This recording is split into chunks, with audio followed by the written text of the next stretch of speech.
Някои коне са родени да скитат свободни. И това е красиво. Но дори най-свободният кон знае, че когато е част от стадо, е по-силен.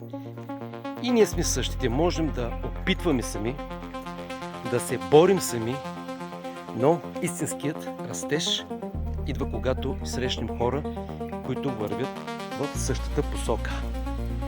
Точно това ми даде мрежовия маркетинг. Не просто възможност за бизнес, а общност, подкрепа и шанс да изграждам нещо свое, без да съм сам.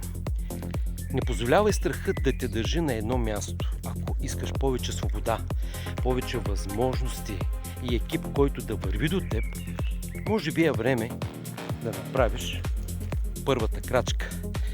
Понякога една среща, едно решение или един разговор могат да променят целия ти живот.